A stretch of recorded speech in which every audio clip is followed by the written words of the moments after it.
We're living inside a cosmic hole, a massive, empty void in space that shouldn't exist according to everything we thought we knew about the universe. And somehow, nobody bothered to tell us until recently. But here's the thing that'll keep you up at night. This super void might be the key to understanding why our universe looks the way it does, why galaxies are where they are, and whether the Big Bang theory is actually complete, or if we've been missing something huge this entire time. Right after the Big Bang, the universe was supposed to be smooth, uniform, energy and matter spread out evenly in all directions like ripples on a perfectly still pond. That's what the theory predicted. That's what scientists believed for decades.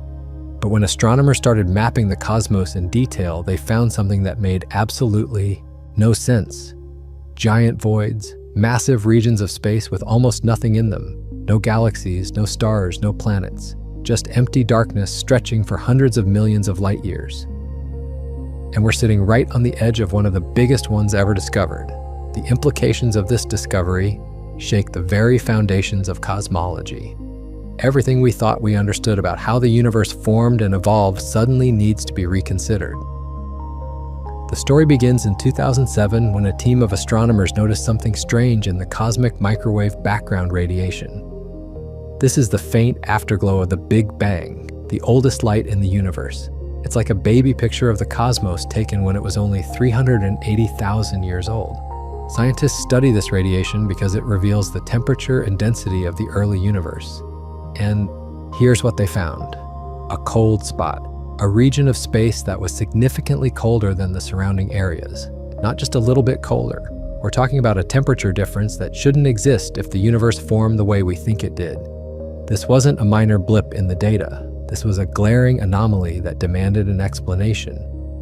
At first, scientists thought it might be a measurement error, equipment malfunction, bad data, cosmic rays hitting the sensors, calibration issues.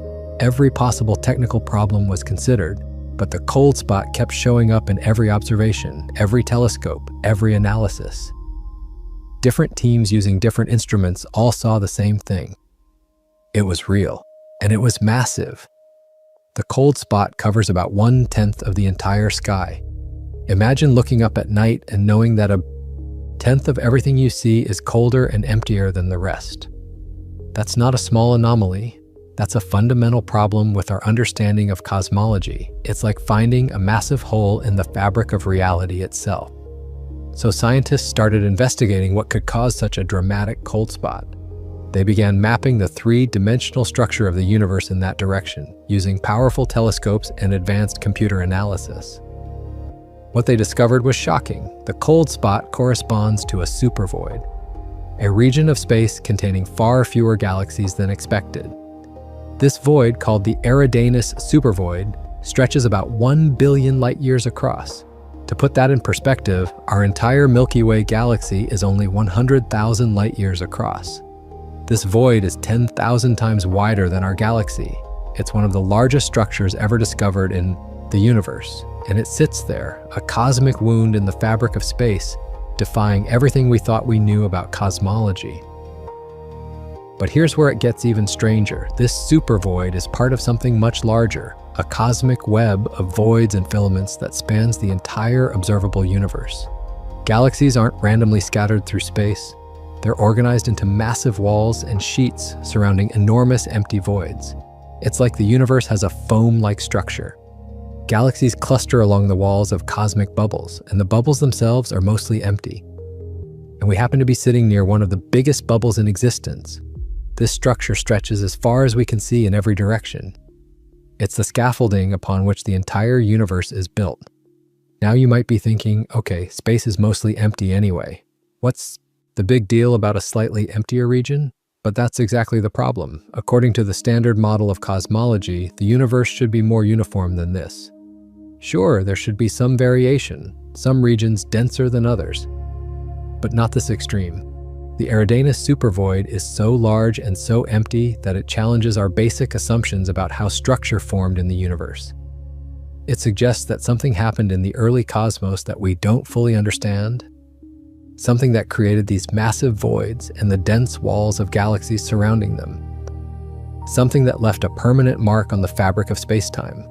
The leading theory is called gravitational instability. In the early universe, tiny quantum fluctuations created small differences in density.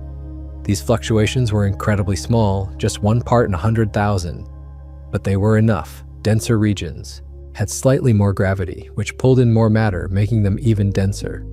Less dense regions lost matter to their denser neighbors, becoming even emptier. Over billions of years, this process amplified.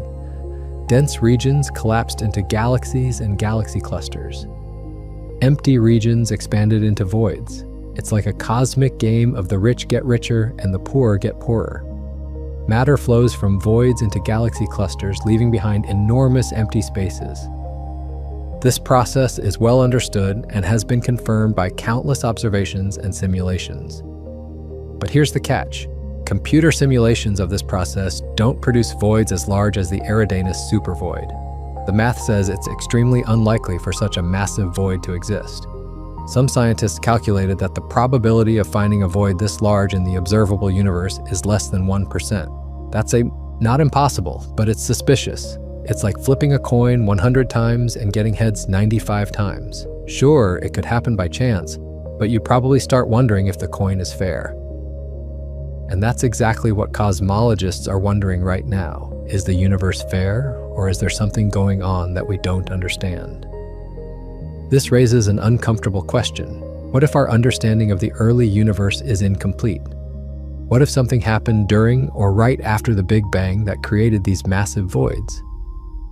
Some scientists have proposed that the Eridanus supervoid might be evidence of something called primordial voids. These would be regions that were less dense from the very beginning of the universe, not just voids that formed gradually over time. If primordial voids exist, it would mean the Big Bang wasn't as smooth and uniform as we thought. It would mean there was structure in the universe from the very start, structure that was baked into the fabric of reality during the first fractions of a second after creation. Another possibility is even more radical. Some physicists have suggested that the cold spot in the supervoid might be evidence of a collision between our universe and another universe. In some versions of string theory and quantum cosmology, our universe might be just one of many universes existing in a higher dimensional space. These universes could occasionally bump into each other, and the collision would leave a mark, a cold spot in the cosmic microwave background, a massive void in space. This is highly speculative, of course. Most scientists are skeptical. But the fact that serious physicists are even considering it shows just how puzzling the supervoid is. It's forcing us to think outside the box, to consider possibilities that would have seemed like pure science fiction just a few decades ago. Let's dig deeper into what makes this void so strange. When astronomers map the universe, they use galaxy surveys. They measure the distance to millions of galaxies and plot their positions in three-dimensional space. This reveals the large-scale structure of the cosmos, and what they found in the direction of the cold spot is remarkable. The galaxy density drops by about 20% compared to the cosmic average. That might not sound like much, but remember, we're talking about a region 1 billion light-years across. The total deficit of galaxies in this void is enormous. There should be hundreds of thousands more galaxies there based on the standard model. But they're just not there. It's like a massive chunk of the universe went missing, leaving behind only empty space. So where did all the matter go? It didn't disappear. Matter can't just vanish. The laws of physics don't allow for that. The answer is that the matter is still there, but it's spread out more thinly. The void has about 20% less matter than average, which means the surrounding regions have slightly more matter than average. The matter that would have been in the void got pulled into the dense walls and clusters surrounding it. This creates a gravitational effect that's actually observable. Light from distant objects passes through the void on its way to us. As it enters the void, it climbs out of the gravitational well of the denser regions, losing energy. As it exits the void, it falls back into the gravitational well of the next dense region, gaining energy. Normally, these effects would cancel out perfectly. But that's not what happens. But here's the twist. The universe is expanding. And not just expanding, but accelerating. This means that by the time the light exits the void has grown larger and shallower. The gravitational well at the exit is weaker than the gravitational well at the entrance was. So the light doesn't regain all the energy it lost. It ends up slightly redder, slightly colder. This effect is called the integrated Sachs-Wolf effect, and it's exactly what astronomers observed. The cold spot in the cosmic microwave background is caused by light losing energy as it passes through the supervoid. This is actually evidence that the void is real, and not just a measurement error. It's a smoking gun that proves the void exists and is affecting the universe around it. But the integrated Sachs-Wolf effect alone isn't enough to explain how cold the cold spot is. The supervoid should make the cosmic microwave background radiation about 10 microkelvins colder in that direction. But observations show it's about 70 microkelvins colder. That's 7 times more than expected. Either our calculations are wrong or there's something else going on, something we don't understand. This discrepancy is huge. It's not a minor disagreement between theory and observation. It's a glaring problem that suggests we're missing a fundamental piece of the puzzle, and cosmologists are scrambling to figure out what that piece might be. One possibility is that the void is even larger or emptier than we think. If the galaxy deficit extends to higher redshifts, meaning greater distances, the integrated Sachs-Wolf effect would be stronger. Some studies have found hints of this. Surveys of distant quasars and galaxies suggest the void might extend as far as 2 billion light-years. If that's true, it would make the Eridanus supervoid not just large, but absolutely enormous, one of the largest structures possible in a universe of our age and size. It would push the boundaries of what we thought was physically possible. It would force us to reconsider our entire understanding of cosmic structure formation. Another possibility involves dark energy. This is the mysterious force causing the universe's expansion to accelerate. We don't know what dark energy is, we just know it exists because we can measure its effects. Dark energy makes up about 70% of the total energy in the universe. It's everywhere, pulling space apart. But what if dark energy isn't perfectly uniform? What if it's slightly stronger in some regions than others? If the Eridanus supervoid has slightly more dark energy than average, it would expand faster, becoming larger and emptier, and it would create a stronger cooling effect on light passing through. This could explain why the cold spot is colder than expected. It could be the first direct evidence that dark energy varies from place to place. Testing this idea is difficult because we can't directly measure dark energy in distant regions of space. We can only infer its presence from how it affects the expansion of the universe and the growth of structure. But if dark energy varies from place to place, it would have profound implications. It would mean dark energy isn't just a property of empty space, but something more complex, something that can clump or cluster. This would be a major revision to our understanding of cosmology. It would open up entirely new areas of research, and it would bring us one step closer to understanding what dark energy actually is. Right now, dark energy is just a name for something we don't understand, a placeholder for a mystery. Now let's talk about what it means for us. We're not inside the supervoid itself, but we're close. Our local group of galaxies, which includes the Milky Way, Andromeda, and dozens of smaller galaxies, sits near the edge of the void. We're in a relatively dense region, part of the Virgo supercluster, which is part of an even larger structure called Laniakea. These are massive concentrations of galaxies held together by gravity, and they exist because they're on the walls surrounding cosmic voids. The voids pushed matter out, and that matter collected into the structures we see today. The void shaped our cosmic neighborhood. It determined where galaxies would form, where stars would ignite, and ultimately where planets like Earth would exist. This means our position in the universe isn't random. We're here because of the voids. Without voids, without this foam-like structure, galaxies might be more evenly spread out.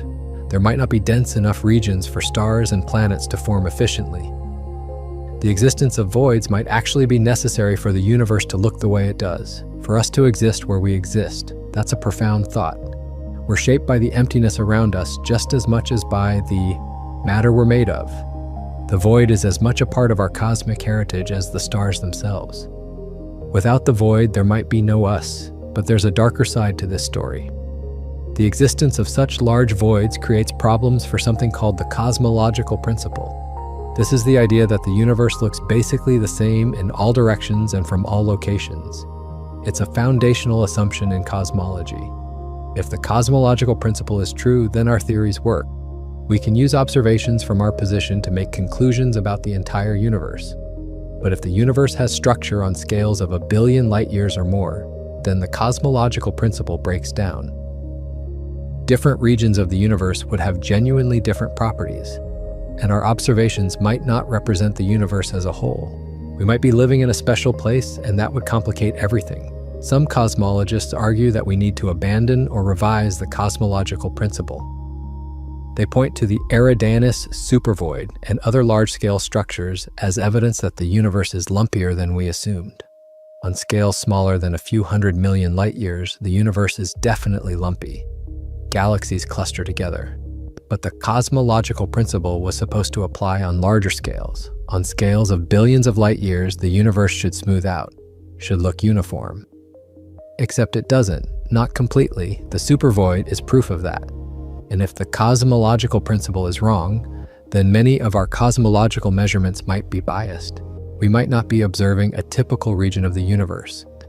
We might be in an unusual location that skews our view of reality. This has implications for measuring the expansion rate of the universe. The Hubble constant tells us how fast the universe is expanding, but different methods of measuring it give different results. This is called the Hubble tension, and it's one of the biggest unsolved problems in cosmology today. Some scientists think the Hubble tension might be caused by large-scale structure. If we happen to live in a slightly denser or slightly emptier region than average, our measurements of the expansion rate would be biased. We might be seeing the universe expand faster or slower than the true cosmic average. The Eridanus supervoid being so close to us could contribute to this bias. It could be affecting our measurements in subtle ways we haven't fully accounted for. Imagine you're trying to measure the average temperature of the Earth, but you happen to be standing in Alaska. Your measurements would be colder than the global average. Something similar might be happening with our cosmological measurements. We're trying to measure properties of the entire universe, but we're doing it from a specific location that might not be typical. The void nearby could be skewing our results in ways we haven't fully accounted for. To get accurate measurements, we need to understand and correct for our local environment. We need to know exactly how the void is affecting what we see. And that's proving to be incredibly difficult. This is why some scientists are calling for a rethinking of how we do cosmology. Instead of assuming the cosmological principle and treating the universe as perfectly uniform, we should account for local structure. We should model the effects of nearby voids and galaxy clusters on our observations. This is technically challenging because it requires detailed three-dimensional maps of the universe around us. But it might be necessary if we want to resolve tensions like the Hubble constant discrepancy. We need better data, better models, and better understanding of how structure affects our observations. Only then can we be confident that our cosmological measurements reflect the true nature of the universe. Let's shift gears and talk about how we actually study these voids. The main tool is redshift surveys. When light from a distant galaxy travels through expanding space, its wavelength gets stretched. This makes the light appear redder, hence the term redshift. The amount of redshift tells us how far away the galaxy is. By measuring the redshift of millions of galaxies, astronomers can create three-dimensional maps of the universe. These maps reveal where galaxies are clustered and where they're absent, where the voids are. It's like creating a CT scan of the cosmos, revealing its internal structure layer by layer. One of the largest redshift surveys ever conducted is called the Sloan Digital Sky Survey. It measured the positions of over 3 million galaxies and quasars. The data from the survey revolutionized our understanding of large-scale structure. It showed definitively that the universe has this foam-like structure with voids and filaments. And it helped pinpoint the Eridanus supervoid. Other surveys like the Dark Energy Survey and the upcoming Vera Rubin Observatory are mapping even more of the sky in greater detail. Each new survey reveals more about the structure of the universe and the distribution of voids. With each passing year, our map of the cosmos becomes more detailed and more revealing. But there's a limit to what we can see. Light takes time to travel, so when we look at distant galaxies, we're seeing them as they were in the past. The most distant objects we can observe are from when the universe was very young, less than 1 billion years old. This means we can map the universe's structure across cosmic time. We can see how voids and galaxy clusters evolved over billions of years. And what we find is that voids grow over time. As the universe expands, voids expand faster than average, becoming larger and emptier. Matter continues to flow out of voids and into the surrounding walls. This is consistent with the gravitational instability theory. The rich get richer and the poor get poorer on cosmic scales. However, the rate at which voids grow depends on dark energy. If dark energy is stronger, voids grow faster. If dark energy is weaker or changes over time, void growth would be different. By measuring how voids evolve, we can learn about the properties of dark energy. This makes voids incredibly useful for cosmology. They're not just empty space, they're laboratories for studying the fundamental forces shaping the universe. They're natural experiments that test our theories of gravity, dark matter, and dark energy. Every void is a window into the underlying physics of reality. Another way scientists study voids is by looking at what happens to galaxies inside them. You'd expect void galaxies to be different from galaxies in dense regions, and they are. Void galaxies tend to be bluer, meaning they're forming stars more actively. They're also more isolated with fewer neighbors. This makes sense because galaxies in dense regions interact more frequently. They merge, collide, pass close to each other. These interactions can trigger star formation, but they can also shut it down by heating or stripping away gas. Void galaxies don't experience these interactions as often, so they evolve more peacefully. They form stars at a steady rate without major disruptions. They're cosmic hermits, living quiet lives far from the hustle and bustle of galaxy clusters. Studying void galaxies helps us understand how environment affects galaxy evolution. It's like comparing city life to rural life, but on a cosmic scale. Galaxies in dense regions are like city dwellers, constantly interacting, competing for resources, being shaped by their neighbors. Void galaxies are like rural homesteaders, isolated, self-sufficient, evolving at their own pace. Both environments produce different outcomes. By comparing them, we learn what factors are most important for shaping galaxies. We learn how nature versus nurture plays out on cosmic scales. And we gain insights into the fundamental processes that govern galaxy formation and evolution. There's also a weird possibility that voids might contain hidden matter. Dark matter, specifically. Dark matter doesn't emit light, so we can't see it directly. We know it exists because of its gravitational effects on visible matter. Galaxies rotate faster than they should based on the mass of stars and gas we can see. Something invisible is providing extra gravity. That something is dark matter. Most dark matter is thought to be in and around galaxies, forming massive halos. But some dark matter should be in voids too. Even if there are no galaxies, there should still be some. Dark matter spread throughout the void. The question is how much? And that question has profound implications for our understanding of dark matter itself. The question is how much dark matter resides in voids. Some simulations suggest voids should contain about 20% less dark matter than average, matching the deficit in visible matter. Other simulations suggest the dark matter deficit could be even larger. If voids are nearly devoid of dark matter, it would tell us something important about how dark matter behaves. It would mean dark matter can be pulled out of voids just like visible matter, clustering into the surrounding walls. But if voids contain more dark matter than expected, it would suggest dark matter behaves differently. Maybe it doesn't cluster as strongly as we think, or maybe there are different types of dark matter with different properties, some that cluster strongly and some that don't. Testing these ideas is tough because, again, we can't see dark matter directly, but we can measure its gravitational effects. One method is gravitational lensing. Massive objects bend light from more distant objects behind them, creating distorted or multiple images. By studying these distortions, we can map the distribution of mass, including dark matter. Lensing studies of voids are challenging because voids have very little mass to begin with. The lensing signal is weak. But with sensitive enough instruments, it might be possible to measure how much dark matter is in voids and test our theories. Future telescopes and surveys will have the precision needed to detect these subtle effects. And when they do, we'll finally know whether dark matter fills the voids or avoids them. Now here's something that really messes with your head. The Eridanus supervoid might not be unique. There could be other supervoids just as large or even larger in parts of the universe we haven't mapped yet. The observable universe is enormous, stretching about 90 billion light-years across. We've only mapped a fraction of it in detail. Large redshift surveys cover maybe half the sky at best, and only to certain distances. there are vast regions of the universe we know almost nothing about. If supervoids like Eridanus are rare but not unique, there could be dozens or even hundreds of them scattered throughout the cosmos. Each one a cosmic mystery waiting to be discovered. Each of these supervoids would create its own cold spot in the cosmic microwave background. The problem is, the cosmic microwave background is a two-dimensional map. Projected on the sky, we see the temperature in every direction, but we don't immediately know the distance to the structures causing those temperature variations. Untangling which cold spots correspond to which voids requires painstaking work. Scientists have to cross-reference the cosmic microwave background with galaxy surveys, trace back the path light traveled, and model how different structures along the way contributed to the final temperature we measure.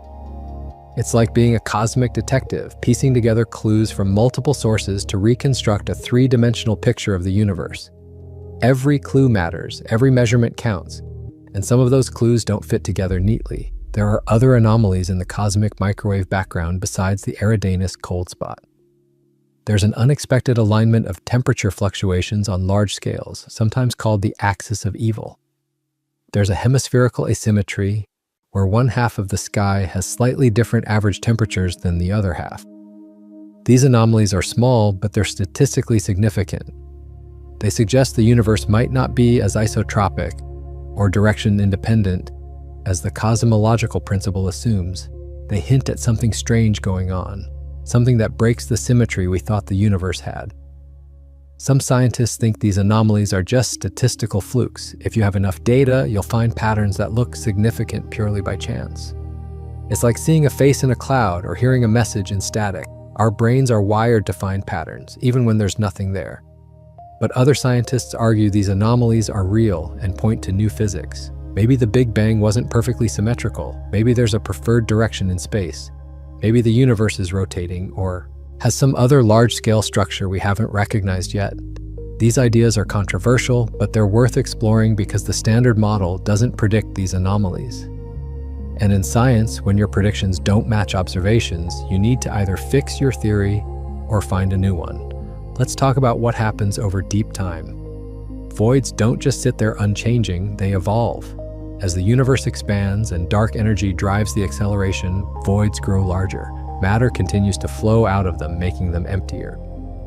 Eventually, billions of years from now, the universe will be dominated by voids. Galaxies will become more and more isolated, separated by ever-growing expanses of empty space. Stars will burn out. Galaxies will go dark. The universe will become a cold, dark, empty place with islands of matter separated by voids so vast that light from one island can never reach another. This is the future that awaits. A future of loneliness and darkness. This is the heat death of the universe, the final state predicted by thermodynamics. All energy will be evenly spread out. No more stars, no more planets, no more life. Just an endless dark void punctuated by occasional black holes slowly evaporating through Hawking radiation. It's a depressing vision of the future, but it's what the laws of physics seem to predict, unless something unexpected happens. Unless dark energy behaves differently than we think, unless the universe has cycles of expansion and contraction, unless there's some mechanism we haven't discovered yet. But based on what we know now, the void is the future. Emptiness is the ultimate destiny of everything. But focusing on the far future makes us lose sight of the present mystery. Right now, today, we live in a universe with massive voids that shouldn't exist. We live near one of the largest voids ever found, and we don't fully understand why. This is what makes cosmology exciting and frustrating at the same time. We've learned an incredible amount about the universe in the past century. We know its age, its size, its composition. We've traced its history back to fractions of a second after the Big Bang. We've measured the cosmic microwave background with exquisite precision. We've mapped the distribution of galaxies across billions of light years. And yet, mysteries remain. Big mysteries that challenge everything we think we know. And yet, the more we learn, the more questions arise. Dark matter, dark energy, the Hubble tension, the cosmic anomalies, the supervoids. Each discovery reveals something we didn't expect, something that doesn't quite fit our theories. It's like assembling a jigsaw puzzle only to find that some pieces don't match. You can force them together, but the picture doesn't look right. Maybe we're missing pieces. Maybe the picture is more complex than we thought. Maybe we need a new puzzle altogether. Science is supposed to provide answers, but sometimes it just gives us better questions. And that's not necessarily a bad thing. Better questions lead to better understanding. Some physicists are calling for a paradigm shift in cosmology. They argue that the standard model, based on general relativity and the cosmological principle, is showing its age. It worked beautifully for explaining most observations, but the cracks are starting to show. The model requires dark matter and dark energy, two substances we've never detected directly and don't understand. It predicts a universe more uniform than what we observe. It doesn't explain the Hubble tension or the cosmic anomalies. Maybe, these physicists say, we need a new theory, a modification of general relativity that works differently on cosmological scales, or a different model of the early universe that produces more structure from the start, a complete rethinking of everything. But revolutions in physics don't happen easily. A new theory has to explain everything the old theory explained, plus the new observations the old theory struggles with. It has to make testable predictions, and it has to be mathematically consistent. Most proposed alternatives to the standard cosmological model fail one or more of these tests. They explain one problem but create others, or they make predictions that contradict observations. So for now, the standard model remains the best we have, warts and all. It's not perfect, but it's the best explanation we've got. Until someone comes up with something better, we work with what we have. That doesn't mean we should stop questioning it. Science progresses by challenging assumptions, testing theories, and following the evidence wherever it leads. The Eridanus supervoid is a challenge to the standard model. Maybe we'll figure out how to explain it within the existing framework. Maybe we'll need new physics. Either way, we learn something valuable about the universe and our place in it. That's the beauty of science. It's a self-correcting process. Mistakes get fixed, wrong ideas get replaced. Truth emerges slowly but surely, and every mystery we solve brings us one step closer to understanding the cosmos. Let's consider the philosophical implications. We're living in a universe shaped by vast empty regions. Voids outnumber dense regions by volume. Most of space is and always will be empty. This emptiness isn't an accident or a side effect. It's a fundamental feature of how the universe organized itself after the Big Bang. Matter clumps together because gravity pulls it in, but that means leaving behind empty spaces. You can't have structure without voids. You can't have galaxies and stars without vast expanses of nothing surrounding them. The void is as essential to the cosmos as the matter within it. In a way, we owe our existence to the voids. If the universe were perfectly uniform, matter would never have clumped enough to form galaxies, stars, and planets. The tiny density fluctuations in the early universe, amplified over billions of years, created both the dense regions where stars shine and the empty regions where nothing exists. We're in a dense region because dense regions are where stars and planets form, where life can arise. The voids are the dark stage on which the cosmic drama unfolds. They're the silence between the notes that makes the music meaningful. Without the void, there would be no symphony, just noise. But there's also a loneliness to it. We're isolated not just from other stars in our galaxy, but from entire other regions of the universe. The galaxies in the densest clusters will eventually merge into enormous elliptical galaxies, but galaxies in voids or on the edges of voids will drift apart. In the far future, as the universe continues to expand, galaxies beyond our local group will recede beyond the cosmic horizon. Their light will redshift so much that it becomes invisible. Future civilizations, if any arise billions of years from now, will look up at the sky and see almost nothing, just their own galaxy or cluster surrounded by darkness. They'll have no evidence that the rest of the universe exists. They won't be able to see the cosmic microwave background or distant galaxies. They'll be stuck in a local bubble of knowledge, unable to discover the truth about cosmology that we've learned today. They'll be cosmically alone. In a sense, we're lucky. We live in an era when the universe is old enough to have formed stars and planets, but young enough that we can still see distant galaxies in the cosmic microwave background. We can still study the large-scale structure and learn about the universe's history. This window won't last forever. Cosmic expansion, driven by dark energy, will eventually erase the evidence. Future astronomers will be stuck with a much poorer view of reality. Unless they inherit knowledge from us, preserved somehow across billions of years, they'll never know about the Big Bang, dark energy, or the supervoids. They'll think their local region is all there is. They'll be prisoners of their own cosmic neighborhood. This makes our time precious. We're living in the golden age of observational cosmology. We have the technology to see deep into space and time. We have the mathematical tools to model what we see. We have the curiosity to ask big questions. And we have the evidence, tantalizing and incomplete as it is, to start answering those questions. The Eridanus supervoid is part of that evidence. A massive, empty reminder that the universe is stranger than we imagined, a challenge to our understanding, a mystery begging to be solved, and we're the ones who get to solve it. Now, I want to address the elephant in the room. Why does any of this matter? Why should anyone care about voids in space or cold spots in the cosmic microwave background? It's not going to affect your daily life. The supervoid isn't going to suddenly swallow Earth. Cosmic expansion won't tear apart your car. So why spend time and money studying it? Why dedicate careers and resources to understanding something so distant and abstract? The answer goes deeper than practical applications. It's about who we are as a species. The answer is that understanding the universe changes how we see ourselves. For most of human history, we thought Earth was the center of everything. Then we learned we're on a planet orbiting a star. Then we learned our star is one of billions in a galaxy. Then we learned our galaxy is one of billions in the universe. Each discovery made us smaller, less significant, but it also made us more aware, more connected to the cosmos. We're not separate from the universe. We're part of it, made of the same atoms, shaped by the same forces, subject to the same laws. Every atom in your body was forged in the heart of a dying star. You are literally made of stardust, and that matters. Studying cosmology is about understanding where we came from and where we're going. It's about grappling with the biggest questions. How did the universe begin? What is it made of? How does it work? What will happen to it? These questions don't have practical applications in the sense of making money or building gadgets, but they have existential importance.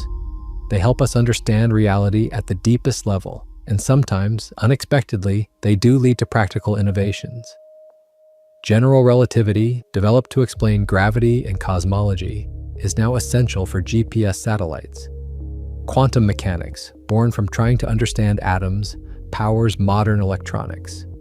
Who knows what future technologies might emerge from understanding dark energy or cosmic voids? The history of science is full of examples where pure research led to unexpected breakthroughs. But even if no practical applications ever arise, the pursuit of knowledge for its own sake is valuable. It's what makes us human. We're curious creatures. We ask why. We want to know. And the universe is full of wonders waiting to be discovered. The Eridanus supervoid is one of those wonders, a cosmic mystery that reminds us how much we still don't know. It humbles us. It inspires us. It drives us to keep exploring, keep questioning, keep searching for answers. That's the human spirit. We see a mountain and we climb it. We see a mystery and we solve it, because that's what we do. So where do we go from here? The next steps involve better observations. The Vera Rubin Observatory, set to start operations soon, will survey the entire southern sky every few nights. It will detect billions of galaxies and map their positions with unprecedented precision. This will give us a detailed three-dimensional picture of the universe's structure, including all the voids. We'll be able to measure the Eridanus supervoid more accurately and see if it's even larger than we thought. We'll discover other supervoids and study how they evolve over time. We'll map the cosmic web in exquisite detail, and with that detail will come understanding. Space-based missions are also in the works. The Euclid satellite and the Nancy Grace Roman Space Telescope will study dark energy and large-scale structure from space, free from Earth's atmospheric interference. They'll measure how fast the universe is expanding at different times in its history. They'll test whether dark energy is constant or changes over time, and they'll look for subtle distortions in galaxy shapes caused by gravitational lensing, mapping the distribution of dark matter in voids and galaxy clusters. These missions will revolutionize our understanding of the dark universe. They'll give us the data we need to finally understand what dark energy and dark matter actually are. On the theoretical side, cosmologists are running more sophisticated computer simulations. These simulations model the entire universe from the Big Bang to the present, tracking how matter and dark matter clump together under gravity. By comparing simulations to observations, we can test our theories and refine our understanding.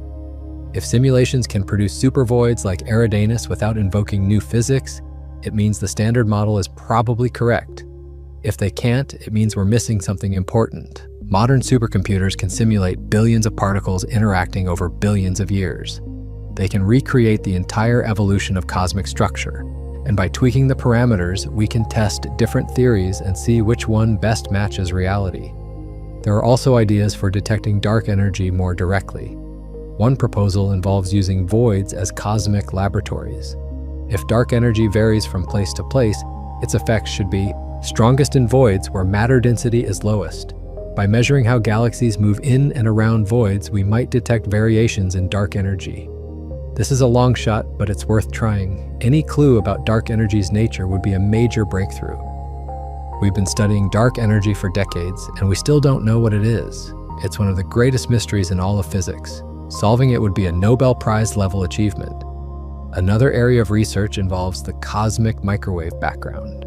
Future missions might measure it with even greater precision, looking for tiny temperature fluctuations that could reveal more about the early universe. If the Eridanus cold spot is caused by something more than just a supervoid, higher precision measurements might reveal the truth. Maybe there's a signature of colliding universes. Maybe there's evidence of cosmic strings or other exotic objects from the Big Bang. We won't know until we look, and we're building the instruments to look. Technology is catching up with our ambitions. Soon, we'll have the tools we need to answer these questions definitively. And then there's the ultimate question. Is the universe infinite? If it's finite, does it have an edge or wrap around on itself like the surface of a sphere? The cosmological principle assumes the universe is infinite and uniform on large scales. But if the universe is finite, or if it has unusual topology, it could produce patterns in the cosmic microwave background that look like anomalies. Testing this requires mapping the entire observable universe in detail, which is what large-scale surveys are trying to do. The more we map, the closer we get to answering this fundamental question. And what an answer that would be, to know the true shape and size of the universe. To know whether space goes on forever or eventually loops back on itself. That's knowledge worth pursuing. In the meantime, we're stuck with the knowledge that we live near a cosmic hole, a billion light-year wide region of space with far fewer galaxies than there should be. It's out there, in the direction of the constellation Eridanus, a vast emptiness that challenges our understanding of how the universe works. And it's not going away. If anything, it's growing, expanding as the universe expands, becoming even larger and emptier with each passing moment. The void is patient. It's been there for billions of years, and it will be there for billions more. Long after we're gone, the void will remain. This void is part of the cosmic web, the large-scale structure that defines the universe. Galaxies trace out walls and filaments surrounding empty bubbles. It's a beautiful, intricate pattern when you see it in simulations or maps. But it's also a puzzle, a structure that shouldn't exist, or at least shouldn't be this extreme according to our best theories. And yet it does exist, which means either our theories are incomplete or we're missing something fundamental about the universe. Either possibility is exciting, either we refine what we know, or we discover something entirely new. Both paths lead to greater understanding. Some scientists find this frustrating. They've spent careers developing and refining the standard cosmological model, only to see it challenged by observations like the supervoid. But other scientists find it exhilarating. This is what they signed up for. Unsolved mysteries, puzzles to crack, the thrill of discovery, the chance to overturn established ideas and reveal new truths about reality. That's the essence of science. Not defending old theories, but relentlessly testing them, questioning them, and improving them based on evidence. Science isn't about being right. It's about getting closer to the truth, one observation at a time. And the evidence is clear. The Eridanus supervoid exists. It's massive. It's emptier than it should be. And it's causing a cold spot in the cosmic microwave background that's colder than our models predict. These are facts. The question is what they mean. Do they mean our models are slightly off and need minor tweaks, or do they mean we're missing something big, something that will change our entire understanding of cosmology? Nobody knows yet. But that's what makes this such an exciting time to be studying the universe. We're on the verge of answering some of the biggest questions ever asked. Nobody knows yet. But that's what makes this such an exciting time to be studying the universe. We're on the verge of answering some of the biggest questions ever asked. And the super void is one piece of the puzzle. A giant, empty, mysterious piece that doesn't quite fit. But it will fit eventually. Either we'll figure out how to explain it within the current framework, or we'll develop a new framework that explains it naturally. Either way, we'll learn something profound. Science always wins in the end. Truth always emerges, even if it takes time, and patience, and countless hours of work by dedicated scientists around the world. In the end, the Eridanus super void is a reminder of how much we still have to discover. We've learned an incredible amount about the universe, but we're nowhere near done. There are mysteries everywhere, from the smallest subatomic particles to the largest cosmic structures. And each mystery is an invitation. An invitation to ask questions, to observe, to think, to explore, to push the boundaries of human knowledge a little bit further. Every generation builds on the work of the previous one. We stand on the shoulders of giants, and future generations will stand on our shoulders. That's how progress works. So the next time you look up at the night sky, remember that you're looking at a universe full of wonders, stars and galaxies shining in the darkness, and vast, empty voids between them, invisible but ever-present, shaping the cosmos in ways we're only beginning to understand. We live in a universe of light and shadow, matter and void, the known and the unknown. And that's what makes it so endlessly fascinating. There's always something new to discover, always another question to ask, always another mystery to solve. The universe is a gift that keeps on giving. The super void is calling. Not literally, of course. Sound doesn't travel through space. But metaphorically, it's calling us to figure it out, to explain it, to understand why it exists and what it means. That's the human spirit. We see something we don't understand, and we have to investigate. We have to know. And eventually, with enough effort, enough observations, enough thinking, we will know. The mystery of the Eridanus supervoid will be solved. And when it is, we'll find new mysteries waiting beyond it, because that's how science works. Every answer opens the door to new questions. Every solution reveals new puzzles. And that's a beautiful thing, a universe of infinite mystery, infinite possibility, infinite wonder. We're incredibly lucky to be alive at a time when we can explore it, study it, and marvel at it. The cosmic whole is just one chapter in the ongoing story of human discovery, a story that started when our ancestors looked up at the stars and wondered what they were, a story that continues today with telescopes and satellites and supercomputers, and a story that will continue long into the future as long as there are curious minds asking questions and seeking answers. That's our legacy. That's our contribution to the universe. Understanding, knowledge, wisdom. Now let me tell you something else that's mind-blowing. About this void, it's not just sitting there doing nothing. It's actively affecting everything around it. The void creates what astronomers call a peculiar velocity flow. Galaxies near the void are moving in ways they shouldn't based on the visible matter alone. They're being pulled toward the dense walls surrounding the void, away from the empty center. This motion is detectable. We can measure it by looking at how galaxies are moving relative to the cosmic microwave background. And what we find is that the void is creating a massive flow of galaxies, like a cosmic river draining into the dense regions. This flow extends for hundreds of millions of light years. It's one of the largest coherent motions ever detected in the universe.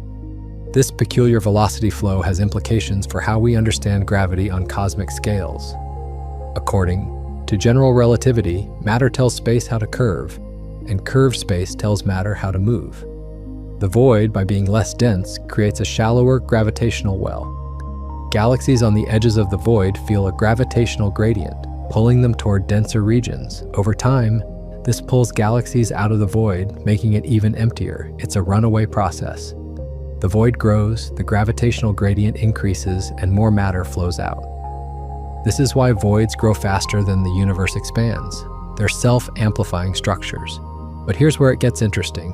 If general relativity is correct, we should be able to predict exactly how fast matter flows out of the void based on the matter distribution we observe. And when scientists do the calculations, they find something strange. The flow is stronger than expected, not by a huge amount, but enough to be noticeable. Either there's more matter in and around the void than we can see, which would be dark matter, or gravity works differently on these scales than general relativity predicts. Both possibilities are profound. Both would change our understanding of physics. Modified gravity theories have been proposed to explain cosmic acceleration without invoking dark energy. These theories suggest that gravity gets weaker on very large scales, which would cause the universe to expand faster. But they also make predictions about how matter should move in voids and galaxy clusters.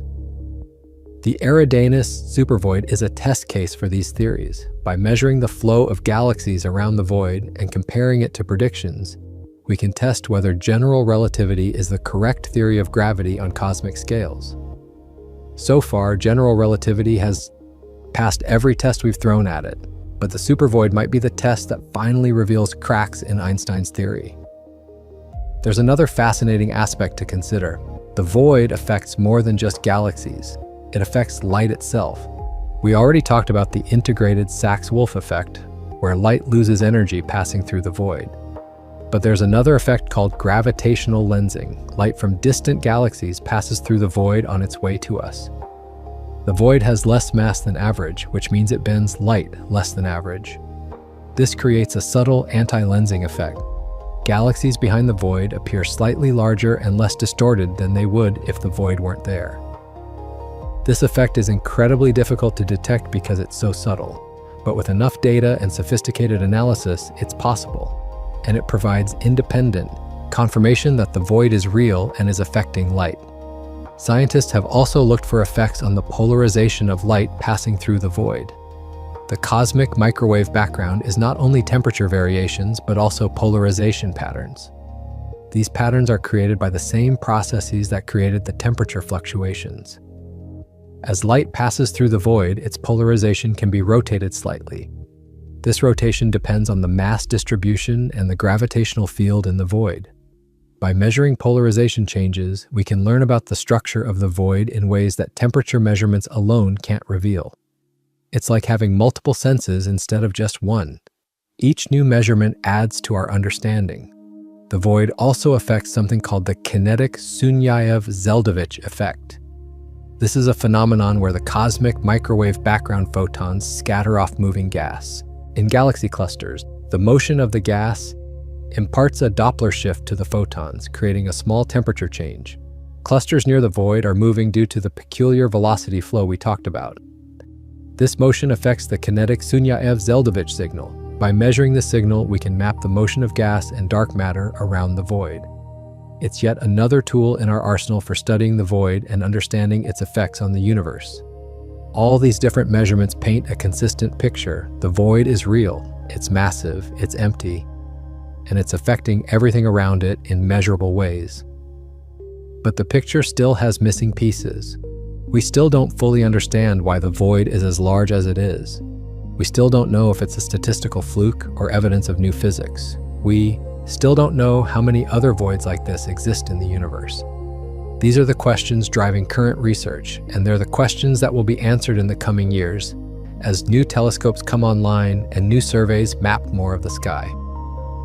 Let's talk about the human side of this discovery. The scientists who discovered the Eridanus supervoid didn't set out to revolutionize cosmology. They were just doing their jobs, analyzing data, looking for patterns. When they first saw the cold spot in the cosmic microwave background, they thought it might be a mistake.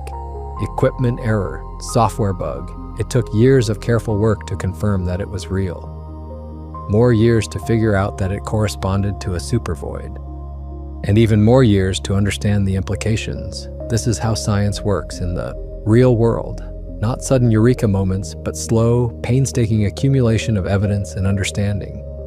The discovery involved hundreds of scientists working across multiple institutions and countries. It required massive amounts of data from multiple telescopes and surveys. It required sophisticated computer analysis and statistical techniques. It required collaboration and peer review and healthy skepticism. This is modern science at its best, a global effort to understand the universe. No single person can claim credit for the discovery. It's the result of a community working together toward a common goal.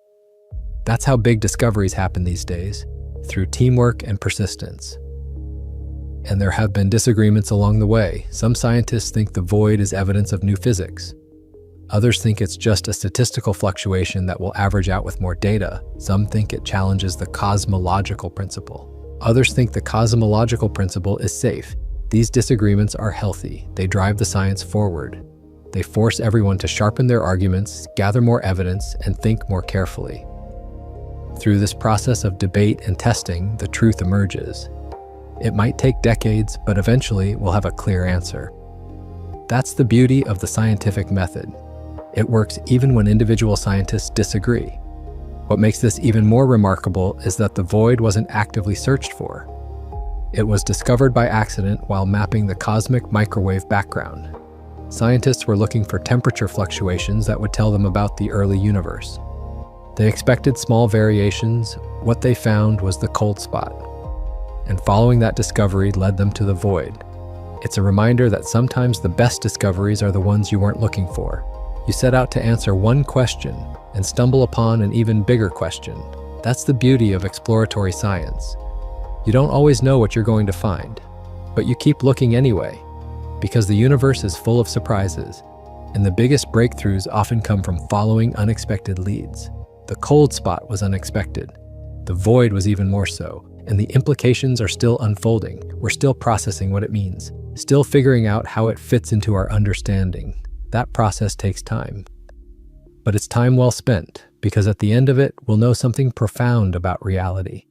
There's something deeply humbling about studying cosmic voids. They remind us of our insignificance in the grand scheme of things.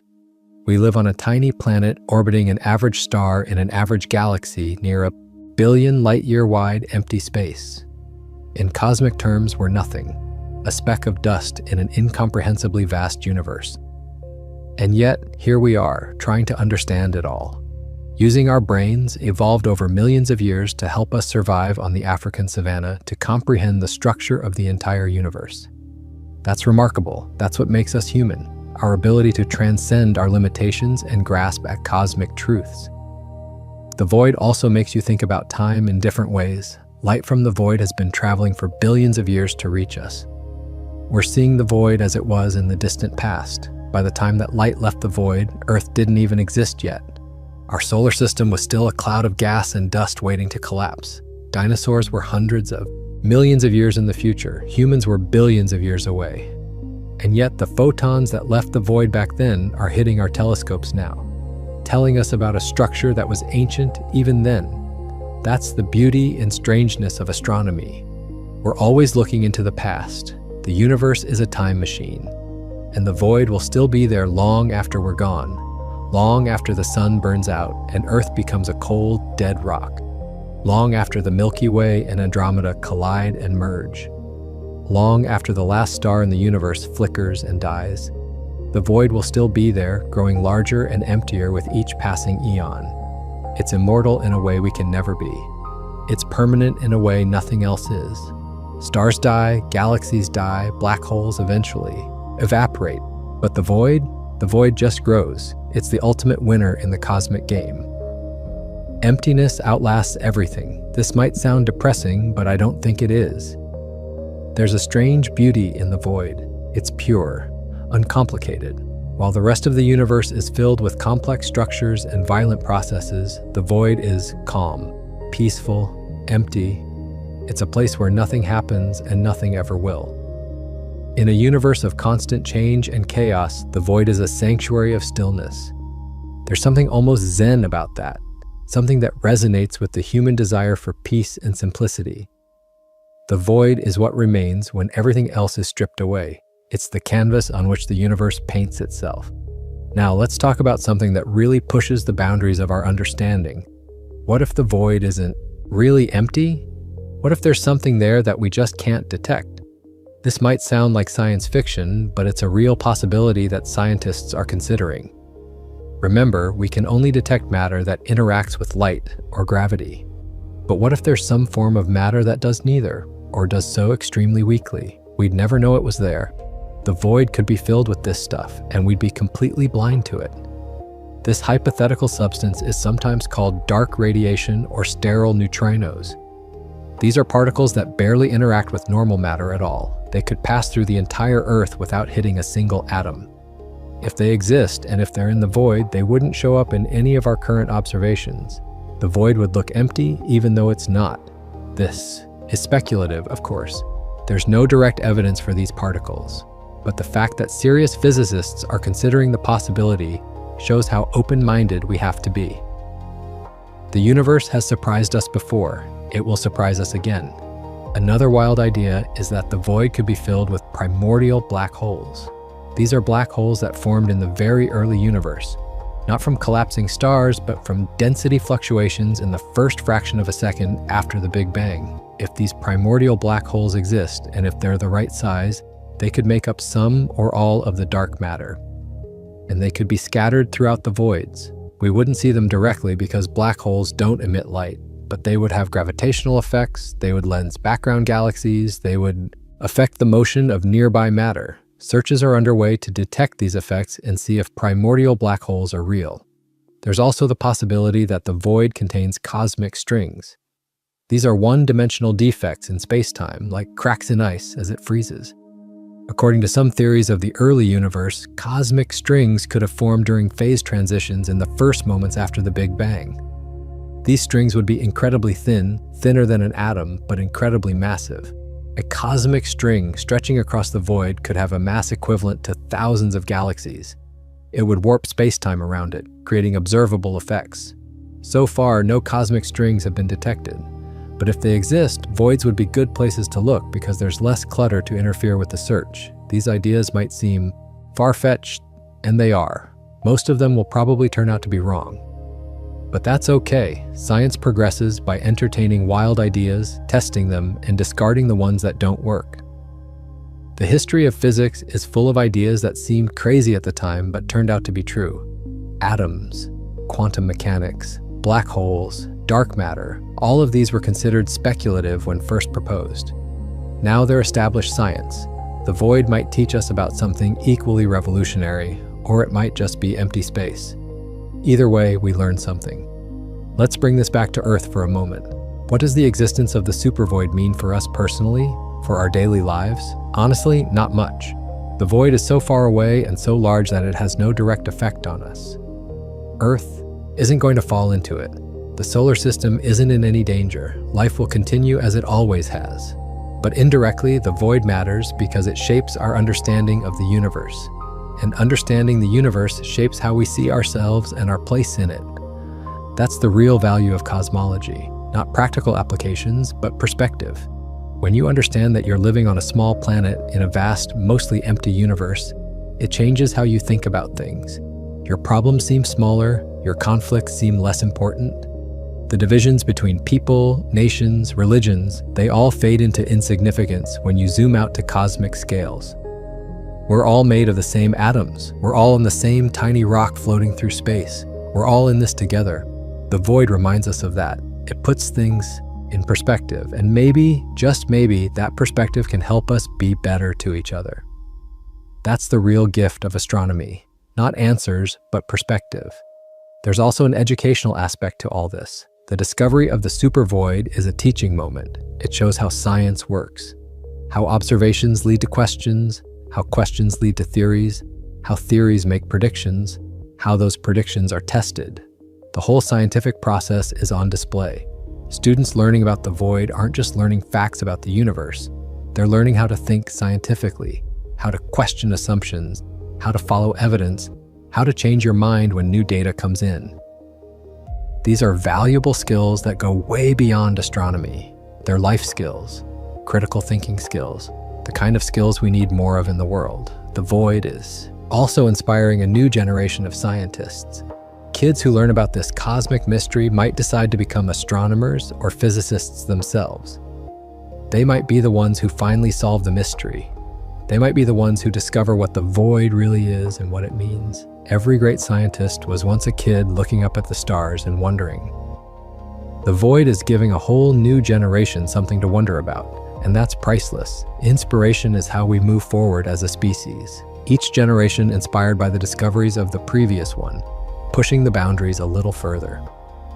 Speaking of inspiration, let's talk about some of the wildest theories that have been proposed to explain the void. One idea is that the void is a scar left over from inflation. Inflation is the period, right, after the Big Bang, when the universe expanded exponentially fast for a tiny fraction of a second. Most of the universe went through inflation uniformly, but maybe the void is a region where inflation ended slightly differently. Maybe it inflated a bit more or a bit less than the surrounding regions. This would leave a lasting imprint on the structure of the universe. The void would be a fossil from the inflationary era, a relic of the universe's violent birth. Another theory suggests the void is related to the multiverse. According to some versions of string theory and quantum mechanics, our universe might be just one bubble in an infinite sea of bubbles.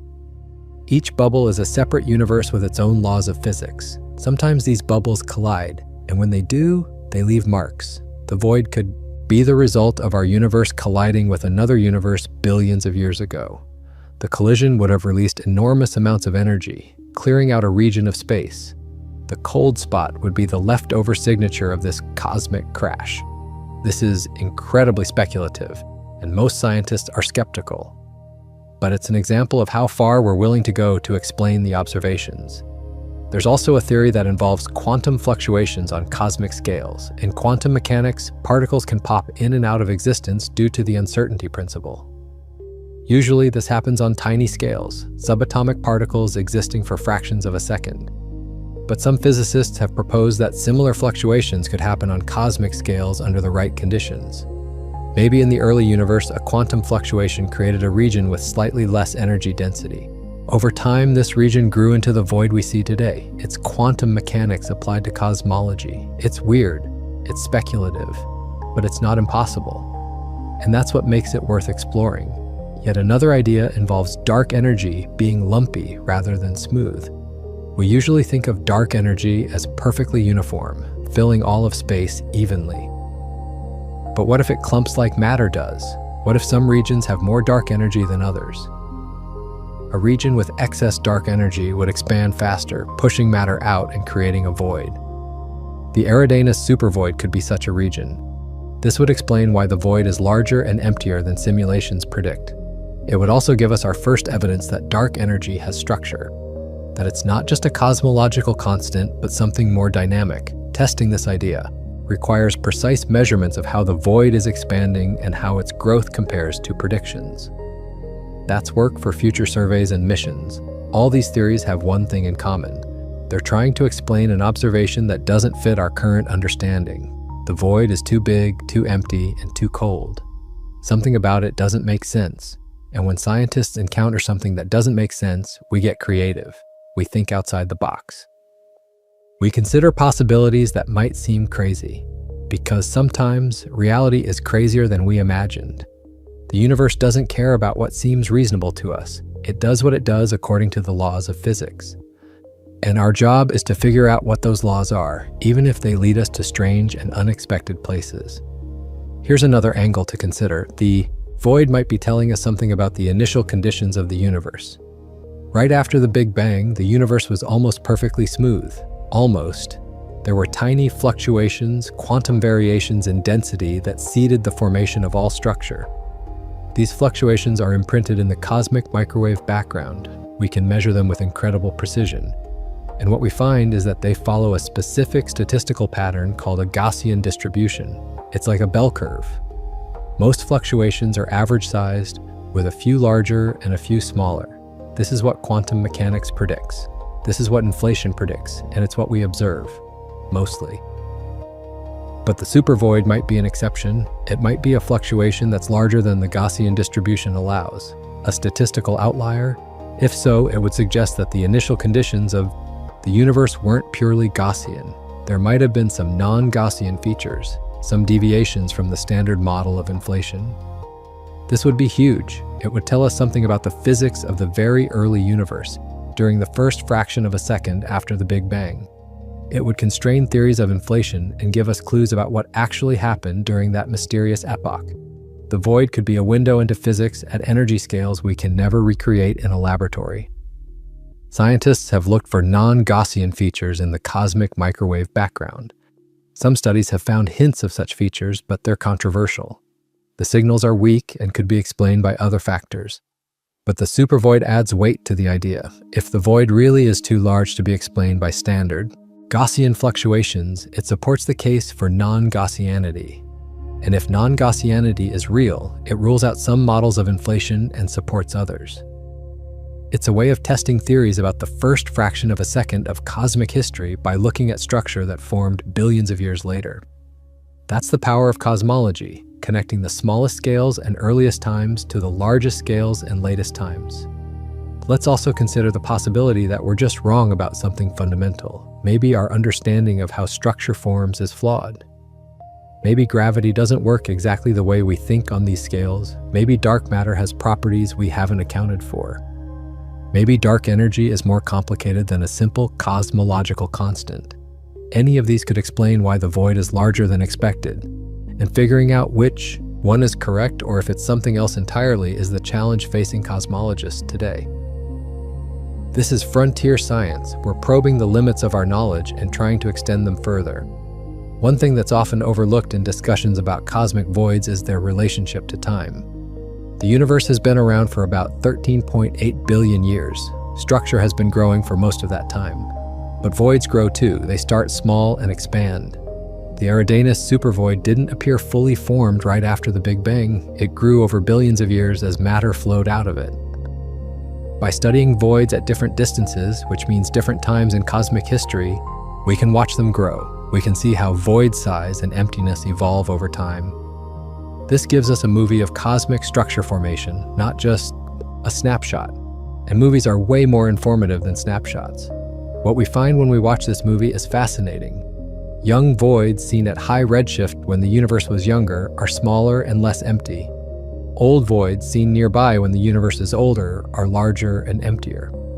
The growth rate matches what gravitational instability predicts, more or less. But there are hints of deviations. Some voids seem to grow faster than expected. Others grow slower. These deviations could be noise in the data, or they could be signals of new physics. Distinguishing between the two requires more data and better analysis. That's what the next generation of surveys will provide. There's also a connection between voids and the cosmic web. The cosmic web is the large-scale structure of the universe, with galaxies arranged along filaments and walls surrounding voids. This structure looks like a spider web or a foam. And it's not just a visual similarity, the physics is similar too. In a foam, bubbles form because surface tension minimizes energy. In the cosmic web, voids form because gravity clumps matter, leaving empty spaces behind. Both are examples of how simple physical processes can create complex, beautiful structures. Nature loves efficiency, and the cosmic web is an efficient way to organize matter given the laws of physics. Understanding the cosmic web helps us understand the void. The void isn't isolated. It's part of a larger structure. It's connected to the filaments and walls surrounding it. Matter flows from the void into the walls. Galaxies form in the dense regions where multiple filaments intersect. The void, the filaments, and the walls are all parts of the same system. They evolve together. They influence each other. You can't fully understand one without understanding the others. That's why cosmologists study large-scale structure as a whole, not just individual voids or clusters. It's a systems approach. Everything is connected. This interconnectedness extends beyond just structure. The void affects the motion of galaxies, which affects how we measure cosmic expansion, which affects our understanding of dark energy, which affects how voids grow. It's all linked. Change one thing, and everything else changes too. This is what makes cosmology both challenging and fascinating. You can't study one thing in isolation. You have to consider the whole system, and the system is the entire observable universe. That's a big system, but with modern computers and large data sets, we can handle it. We can simulate the whole universe and compare it to observations. We can test our theories on the grandest scales possible. Now let's talk about the future of void research. In the next decade, multiple new surveys and telescopes will come online. The Vera Rubin Observatory, as mentioned earlier, will survey the southern sky repeatedly, building up a time series of the universe.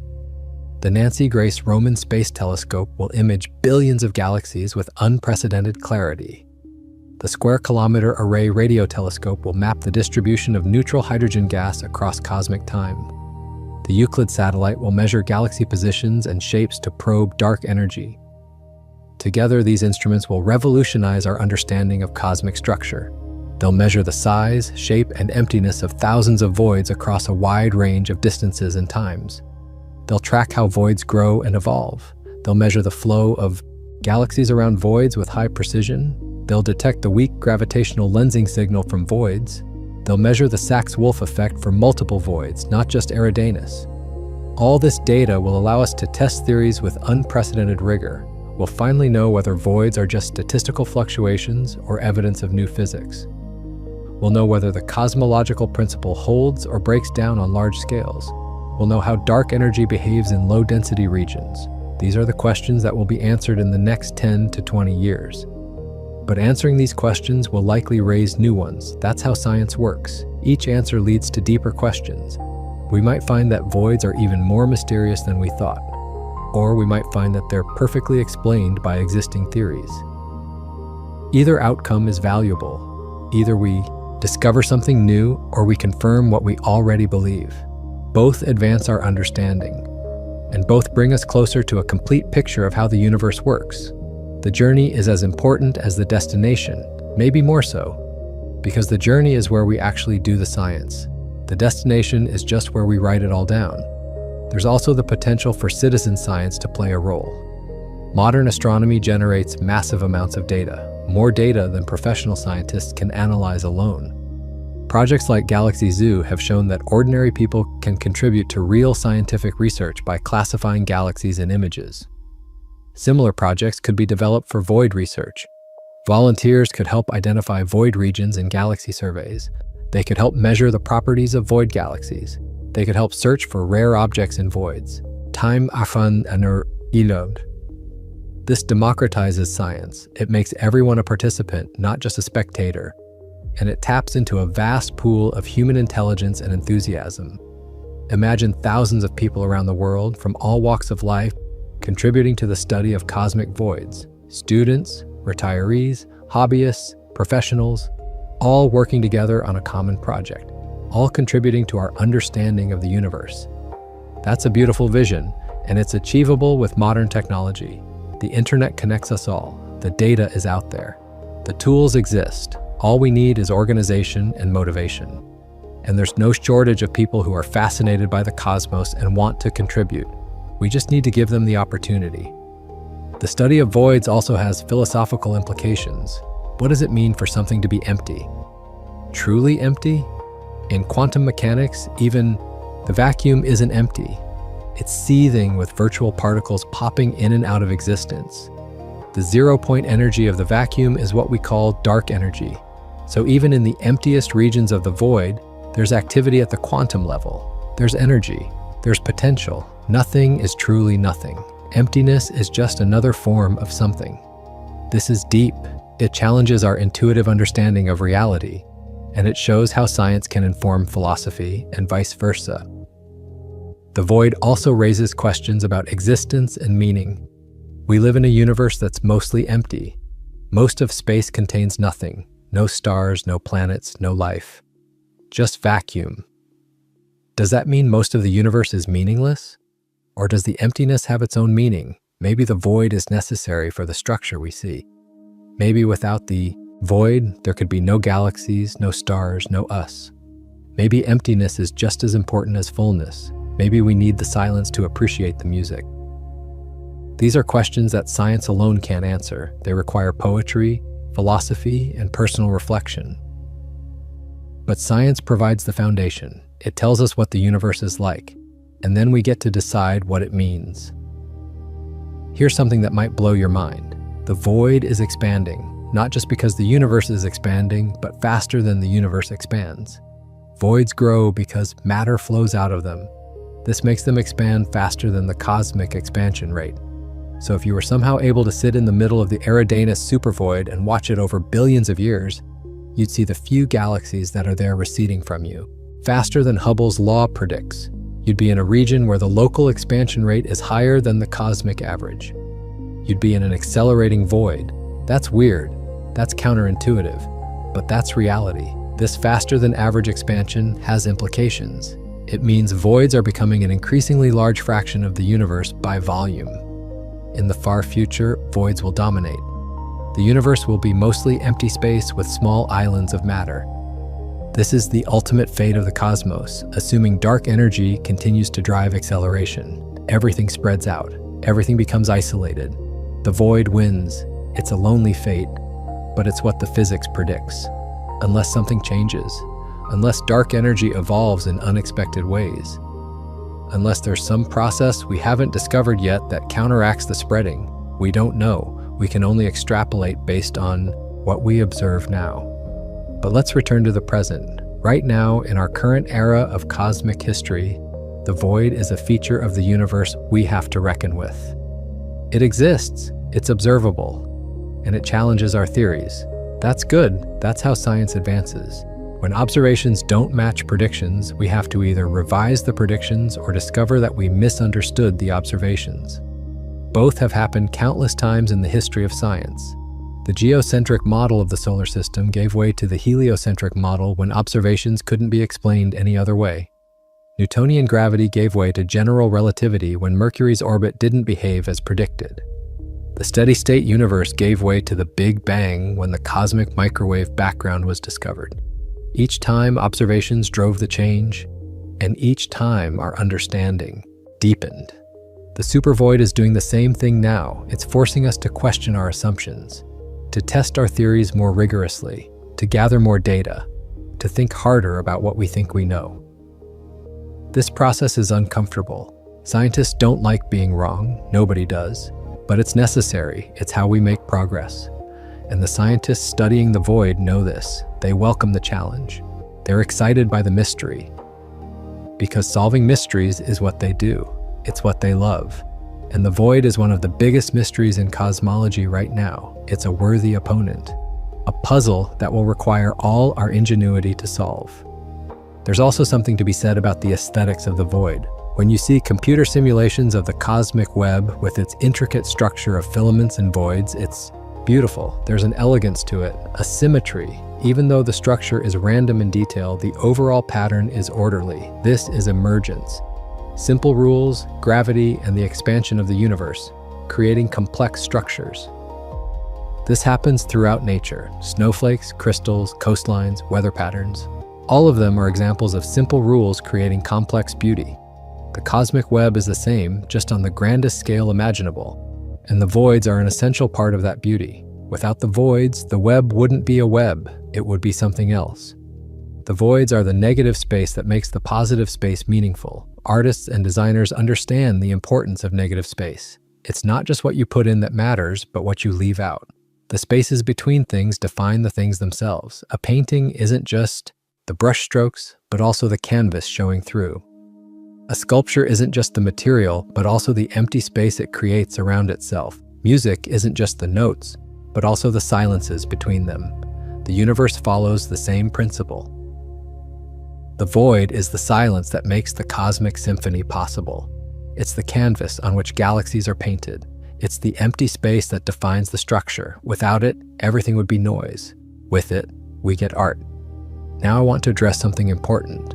Throughout this video, I've been talking about the void as if it's one thing, but it's not. The Eridanus supervoid is not a single, unified structure. It's a collection of smaller voids that happen to overlap and connect. Think of it like Swiss cheese. Each hole is separate, but they're close together and sometimes merge. The supervoid is similar. It's a complex of voids at various scales, from tens of millions of light years to the full billion light year extent. This hierarchical structure is typical of how things work in the universe. There are small galaxies and large galaxies, small clusters and large clusters, small voids and large voids, structure on every scale. This hierarchical nature makes studying the void more complicated. You can't just treat it as a simple sphere and calculate its properties. You have to account for the fact that it's lumpy and irregular. Different parts have different densities. Different parts are at different distances. The void isn't a clean mathematical object. It's messy and complex like everything else in the universe. But that complexity is also what makes it interesting. Simple things are boring. Simple things you can understand completely with a few equations. Complex things require exploration and discovery. Complex things surprise you, and the void is definitely complex. This complexity also means we need better models and simulations. We can't rely on simple analytical calculations. We need computers to simulate the formation and evolution of voids in realistic cosmological scenarios. These simulations start with the initial conditions from the cosmic microwave background and evolve them forward in time using the laws of physics. Gravity pulls matter together. Dark energy pushes space apart. Over billions of simulated years, structure emerges. Galaxies form, clusters form, voids form. And we can compare the simulated voids to the observed ones. If they match, our theories are probably right. If they don't match, we need to adjust something. The current state of simulations is impressive, but not perfect. We can simulate boxes of the universe hundreds of millions of light years on a side with billions of particles. That's enough to capture the formation of galaxies and voids, but it's not enough to capture everything. Small-scale physics, like star formation and supernova feedback, has to be approximated. Dark matter physics, if it's more complicated than we think, might not be captured correctly. And computational limits mean we can only run so many simulations. We can't explore every possible variation of parameters, so there's still uncertainty, still room for error. But simulations are getting better every year as computers get more powerful and our understanding improves. In a decade or two, we might have simulations that can recreate the entire observable universe in detail. Every galaxy, every void, every structure. These simulations would be the ultimate test of our theories. If we can simulate the universe from start to finish and get results that match observations perfectly, we can be confident we understand cosmology. If we can't, we know there's something missing. Either way, we learn. And that's the goal. Not to be right, but to understand. To know how the universe actually works, not how we wish it worked, or how it would be convenient for it to work. Reality doesn't care about our convenience. It does its thing. And our job is to figure out what that thing is. There's another aspect of voids that's worth mentioning. They're incredibly difficult to study directly. Unlike galaxies, which emit light, voids don't emit anything. They're dark. You can only study them indirectly by looking at what's around them or by measuring how they affect light passing through them. It's like studying shadows. You don't see the shadow itself. You see the absence of light. You see the contrast. The void is a cosmic shadow, and we're trying to understand its shape and depth by looking at the edges.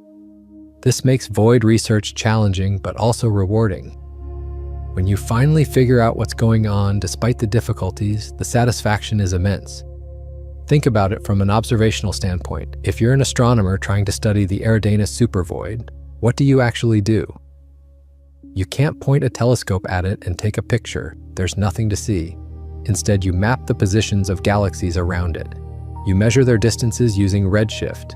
You identify the region where galaxies are sparse. You measure the temperature of the cosmic microwave background in that direction.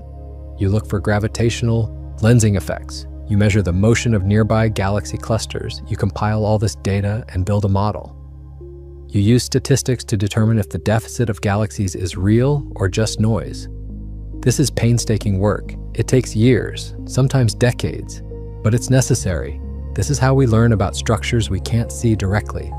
The void also serves as a reminder that most of the universe is hidden from us in one way or another. 70% of the universe is dark energy, which we can't detect directly. 25% is dark matter, which we also can't detect directly except through gravity. Only 5% is normal matter, the stuff stars and planets and people are made of. And even within that 5%, much of it is in forms we can't easily observe. Diffuse gas between galaxies, rogue planets, brown dwarfs, black holes. The universe is dark in more ways than one. The void is just another example of this darkness, a massive structure that's invisible except for its effects on other things. It's humbling. It reminds us how limited our senses are, how much we rely on inference and indirect measurement, how clever we have to be to study a universe that mostly hides from us. But we're getting better at it. Technology improves, telescopes get more sensitive, detectors get more precise. computers get more powerful. Each generation of scientists has tools their predecessors could only dream of. The Hubble Space Telescope revealed galaxies that earlier astronomers never knew existed. The Planck satellite measured the cosmic microwave background with precision that would have seemed impossible decades ago. And the instruments coming online, in the next few years, will blow past even those achievements.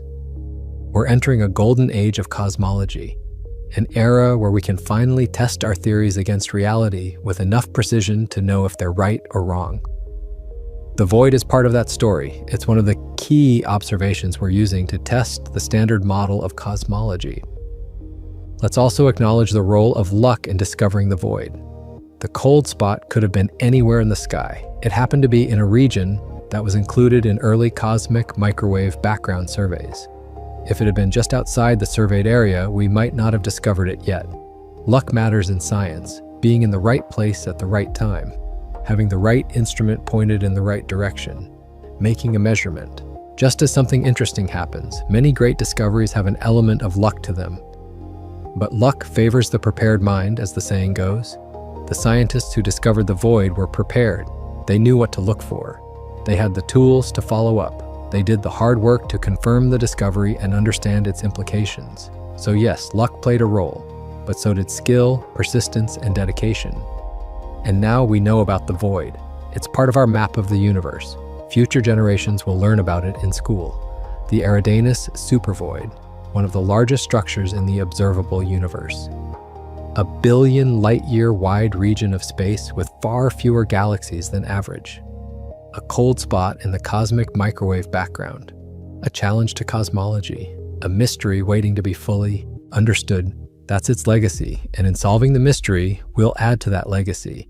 We'll pass on not just knowledge of the void, but understanding of what it means, how it fits into the big picture, what it tells us about the universe and our place in it. But we're not there yet. The mystery remains unsolved. The void sits out there, in the direction of the constellation Eridanus, vast and empty and inscrutable. It's been there for billions of years, and it will be there for billions more. Patient, silent, waiting for us to figure it out. And we will. Maybe not today, maybe not tomorrow, but eventually. Humans are good at solving puzzles. We've been doing it since the dawn of our species. Looking at the world around us, asking questions, finding answers. The void is just the latest puzzle, the biggest one, literally. But we're up to the challenge. We've got the tools, the brains, and the drive. The void doesn't stand a chance. We will crack this mystery. It's only a matter of time. And here's where everything comes together. All the pieces we've been discussing, all the mysteries and questions and possibilities. They all point to something profound, something that's going to reshape how we think about the universe. The Eridanus supervoid isn't just an anomaly. It's not just a weird feature that doesn't quite fit our models. It's evidence. Evidence that the universe is more complex, more interesting, and more surprising than we ever imagined. It's telling us that we need to rethink some fundamental assumptions. Maybe the cosmological principle really does break down on large scales. Maybe the universe isn't as uniform as we thought. Maybe there's structure and complexity at every scale, from the smallest particles to the entire observable cosmos. This has enormous implications. If the cosmological principle is wrong, or even just approximate rather than exact, then many of our cosmological measurements need to be reconsidered. The Hubble constant, the age of the universe, the total matter and energy content, all of these depend on assumptions about uniformity. If those assumptions are wrong, the numbers might be off. Not by huge amounts, probably, but by enough to matter, by enough to resolve some of the tensions in current cosmology. The Hubble tension, for instance, might disappear if we properly account for large-scale structure like the supervoid. We might not be measuring the true cosmic expansion rate. We might be measuring a local expansion rate that's biased by our position near a massive void, or maybe the implications go even deeper. Maybe the void is telling us about the nature of dark energy. If dark energy isn't uniform, if it clumps and clusters like matter does, then the entire framework of modern cosmology needs revision. Dark energy wouldn't be a simple cosmological constant. It would be a field with structure, a field that evolves and changes. This would open up entirely new areas of physics, new theories to develop, new predictions to test, new phenomena to discover. The void could be the key that unlocks our understanding of dark energy, one of the greatest mysteries in all of science. That would be revolutionary. That would change everything. And if the void really is evidence of something exotic, like colliding universes or primordial structures from inflation, then we're talking about physics beyond anything we've ever tested. Physics at energy scales far higher than any particle accelerator can reach. Physics from the first fraction of a second after the Big Bang. The void would be a fossil from that era, preserved across billions of years, telling us about conditions we can never recreate on Earth. That's incredible. That's science at its best, using observations of the very large to learn about the very small, using the universe itself as our laboratory, because we can't build a machine big enough or powerful enough to test these theories directly. But nature already did the experiment, billions of years ago, and the void is the result. All we have to do is read it correctly. But maybe, just maybe, the void is exactly what it appears to be, a statistical fluctuation, rare but not impossible, challenging but not unexplainable. Sometimes the simplest answer is the right answer. Sometimes the universe doesn't have a deeper message. Sometimes what you see is what you get. A void is a void. Empty space is empty space. And the cold spot is just the integrated Sachs-Wolf effect at work, exactly as theory predicts, just with a larger amplitude than we expected. If that's the case, it doesn't make the void any less interesting. It's still one of the largest structures in the universe. It's still affecting everything around it. It's still beautiful in its simplicity and scale. And honestly, that would be okay. Not every mystery needs to revolutionize physics. Not every observation needs to overturn established theories. Sometimes confirmation is just as valuable as surprise. If the void turns out to be perfectly explainable within the standard model of cosmology, that's a victory. It means our theories work. It means we understand the universe better than we feared we might. It means the decades of work building the standard model were worth it. The model works, it predicts reality, that's success, that's what we want. A theory that matches observations, a framework that explains the cosmos. Whether the void is exotic or mundane, we'll learn from it. We'll understand the universe a little better, and that's always worth celebrating. So where does that leave us? Right here, right now, with a cosmic mystery on our hands. A billion light-year wide void that challenges our understanding. A cold spot that doesn't quite match our models. A structure that might be evidence of new physics, or might just be an extreme example of known physics. We don't know yet, but we're working on it. Scientists around the world are analyzing data, running simulations, developing theories. Telescopes are scanning the sky, gathering more information. Computers are crunching numbers, testing hypotheses. Slowly but surely, we're narrowing down the possibilities, eliminating the theories that don't work, refining the ones that do, getting closer to the truth. And in a few years, maybe a decade, we'll have our answer. The new surveys will have mapped enough of the universe to put the void in context. We'll know if it's unique or one of many. We'll measure its properties with high precision. We'll test whether dark energy is uniform or lumpy. We'll check if the cosmological principle holds or breaks down. We'll compare observations to simulations and see which theories survive. And then we'll know. The mystery of the Eridanus supervoid will be solved. It will go from an active area of research to a chapter in textbooks, from a question to an answer. That's how science works. Mysteries get solved, understanding grows, knowledge accumulates. But here's the thing, solving the mystery of the void won't end cosmology. It will just open up new questions, deeper questions, better questions. That's the nature of science. Every answer leads to more questions. Why does dark energy exist at all? What caused the Big Bang? What happened before the Big Bang, if anything? Is our universe the only universe? Are the laws of physics we observe the only possible laws? These are the questions waiting beyond the void. These are the mysteries that will occupy future generations of scientists, and those scientists will have the void to thank, because understanding the void will give them the tools and insights they need to tackle those even bigger questions. That's the legacy of the supervoid.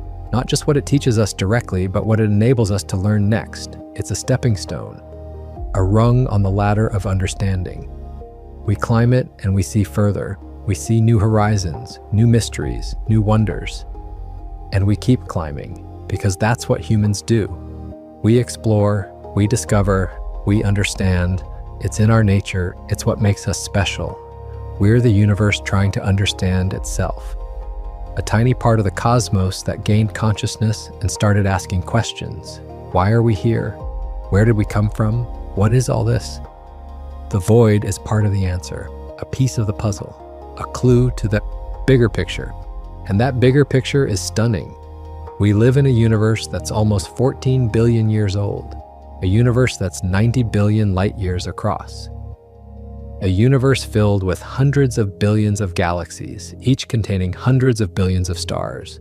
A universe with structure on every scale, from quarks to galactic superclusters. A universe governed by elegant mathematical laws. A universe that's comprehensible, at least in principle, to a species of primates who evolved on a small planet orbiting an average star in an average galaxy. That's miraculous. That's amazing. And the void is part of that miracle. It's part of the intricate tapestry of reality, a dark thread woven through the cosmic fabric. When you really think about it, the existence of the void is almost poetic. The universe is mostly empty, most of space, contains nothing. And yet, that emptiness is essential. It's what allows the small amounts of matter to organize into galaxies and stars and planets and life. Without the void, without the empty space, none of this would exist. The emptiness enables the fullness. The nothing enables the something. There's a paradox there, a beautiful contradiction, and it's at the heart of existence itself. You can't have creation without destruction. You can't have structure without chaos. You can't have fullness without emptiness. The void is the yin to the cosmos's yang, the shadow to its light, the silence to its sound. And we get to study it. We get to ponder it. We get to try to understand it. What a privilege. What an opportunity to be alive at a time when we can look out into the universe and see its structure, to have the tools and knowledge to ask meaningful questions about cosmic voids and dark energy and the Big Bang, to be part of the generation that might finally solve these mysteries. This is a special time, a special place, and we're lucky to be here, lucky to witness, lucky to participate. The void has been there for billions of years, but only now do we have eyes to see it and minds to comprehend it. That timing is extraordinary. We're living through a moment of discovery that will echo through history. So yes, the Eridanus supervoid is a problem for cosmology. It doesn't fit neatly into our models, it challenges our assumptions, it forces us to question what we think we know. But that's not a bad thing. That's exactly what we need. Science thrives on challenges, on mysteries that don't have easy answers, on observations that make us uncomfortable. Because discomfort means we're pushing the boundaries, we're exploring territory we don't understand yet, we're learning. And learning is what it's all about, not being comfortable with what we already know, but being brave enough to admit what we don't know and going after it anyway. The void is a testament to human curiosity and ingenuity. We found it even though it doesn't emit light. We measured it even though it's a billion light years away. We're studying it even though it's almost completely empty. That takes skill, that takes determination, that takes intelligence and creativity. It takes thousands of scientists working together across decades. It takes billion-dollar telescopes and cutting-edge technology. It takes all of that just to see the outline of an empty space. But we're doing it because we can, because we must, because the universe is there and we have to know what it's like. We have to understand. It's not optional, it's essential, it's who we are. And in that quest for understanding, the void plays a crucial role. It's a landmark, a signpost. It points the way forward. It says, look here, this is where your theories break down. This is where you need to dig deeper. This is where the next discovery awaits.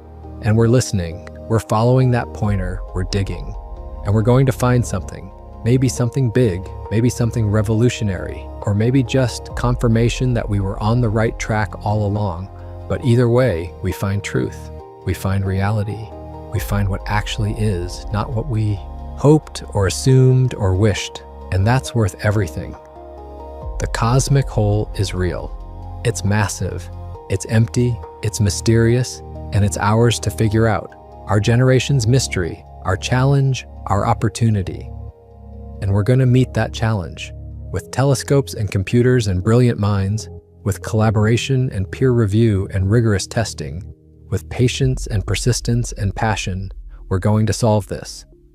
We're going to understand the void, and in understanding it, we'll understand the universe a little better.